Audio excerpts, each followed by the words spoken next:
बहुत बरकतें लुटाई और बहुत आपकी शान और अजमत बुलंद हुई। उसमें एक वाकया ये मिलता है तो आपको पता चलेगा कि मिलाद का जिक्र हमेशा होता रहा।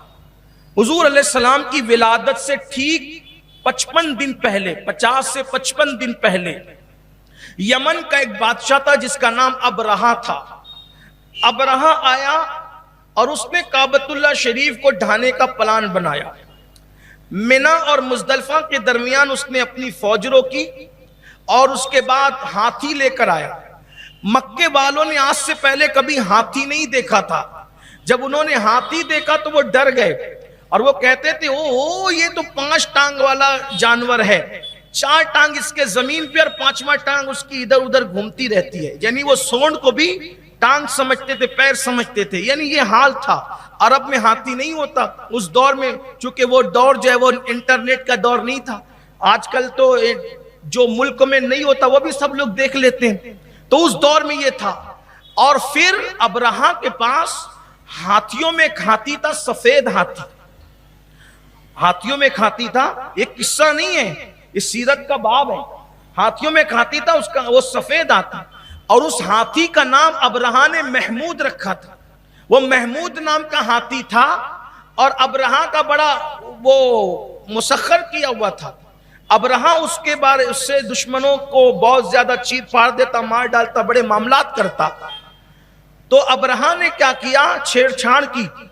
कुरैश की बकरियां, हजरत अब्दुल मुत्तलिब की बकरियां लेकर रहा था। फिर हजरत नूह बेमिसाल उनकी पेशानी में गया।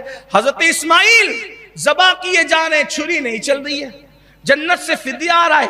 यानी खानदान हमेशा बेमिसाल रहा। तो हजरत अब्दुल मुत्तलिब की बकरियां बड़ी थी, छेड़छाड़ के लिए अबरहा वो उठा ले गया। हजरत अब्दुल मुत्तलिब ने सोचा क्या करूं। तो आप कोए सबीर पर चढ़े। कोए सबीर ये कहां है? ये मिना के मैदान में एक पहाड़ी है जिसको कोए सबीर के, उस पे चढ़े। वहां से काबा दिखता था।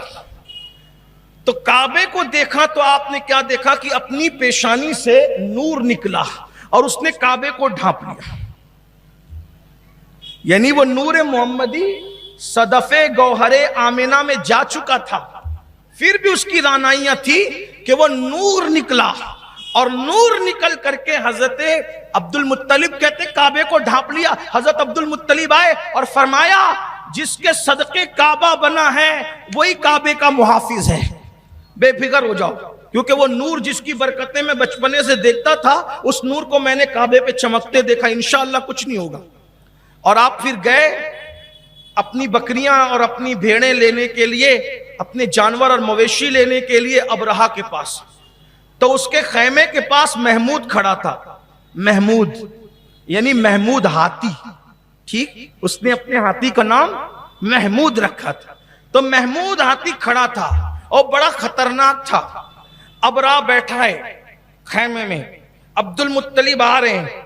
तो जैसे ही महमूद हाथी ने हजरत अब्दुल मुत्तलिब को आते देखा तो उनके सामने वो सरेंडर होकर सजदे में चला गया। अबरहा ने ये मंजर देखा और हैरान है कि मेरा हाथी इसको सजदा कर रहा है। तो थोड़ा वो परेशान हुआ और परेशान होने के बाद हजरत अब्दुल मुत्तलिब गए तो कहा मैं काबे का मुतवल्ली हूं, तू मेरे जानवर लेकर आया है, जानवर वापस कर। तो उसने कहा अरे आप काबे के मुतवल्ली है, काबे के बारे में आप कोई बात ही नहीं करते, अपने जानवरों की आपको फिक्र है। फरमाया जानवर मेरे हैं, मैं बचाने आ गया, काबा जिसका है वो खुद ही बचा लेगा। इतना यकीन था हुजूर के दादा। अच्छा ये भी सुन ले, फिर काबे पे उस वक्त तो कौन रखा हुआ था? लात, हुबुल, उज्जा, मनात, है ना, 360 रखे हुए थे, ठीक है। लेकिन हजरत अब्दुल मुत्तलिब ये नहीं कह रहे कि हुबुल काबे को बचाएगा, लात काबे को बचाएगा, मनात काबे को बचाएगा। क्या कह रहे हैं? मेरा अल्लाह जो काबे का रब है, रब्बे काबा है, वो बचाएगा। वो पता चला हुजूर के दादा लातो हुबुल को नहीं मानते थे, हुजूर के दादा जान तो अल्लाह को मानते। यानी हुजूर के खानदान में जो आबा अजदाद थे वो कोई मुशरिक नहीं हुआ, कोई काफिर नहीं हुआ, ईमान बराबर जो उनके अंदर रहा, हर दौर में ईमान वाले रहे। तो कहा मेरे जानवर वापस कर दे, अल्लाह बचाएगा काबे को, काबे का रब खुद ही काबे को बचाएगा। और फिर उसके बाद वो लेकर आए, फिर बहुत लंबी दास्तान है, अब मैं उसको यही खत्म करता हूं क्योंकि 12 बजे महफिल शुरू होगी। और अगर आज मुझे वक्त मिला, चूंकि हुजूर की विलादत का जो टाइम रहता है सुबह सादिक का, तो उस वक्त मेरा बयान ये लोग करवाते हैं। अगर आज मुझे वक्त मिला तो हम इंशाअल्लाह हुजूर की विलादत की शान से हुई और जिनसे हुजूर पैदा हुए, अभी तो हजरत अब्दुल मुत्तलिब का जिक्र आपने सुना, वो भी मुख्तसर, हुजूर की अम्मी अब्बा का जिक्र भी करेंगे और साथ ही साथ इंशाअल्लाह जो है वो हुजूर की विलादत का जिक्र भी करेंगे। आप सुनेंगे उसको, उसकी बरकत ने आपने सुन लिया है तो आपको पता चलेगा हमारे हुजूर की शान क्या है। अगर वक्त मिला तो उस पर गुफ्तगू होगी। 12 बजे वो महफिल शुरू होनी है, मैं बात खत्म कर रहा हूं। अब क्या हुआ, अबरा को आपने समझाया भी, देखिए काम मत कर, नुकसान उठाएगा, लेकिन उसको अपनी ताकत पर घमंड था, ताकत पे गुरूर था कि मैं काबे को तोड़ दूंगा और ये कर दूंगा वो कर दूंगा। तो मगर फिर वो ले करके चढ़ा।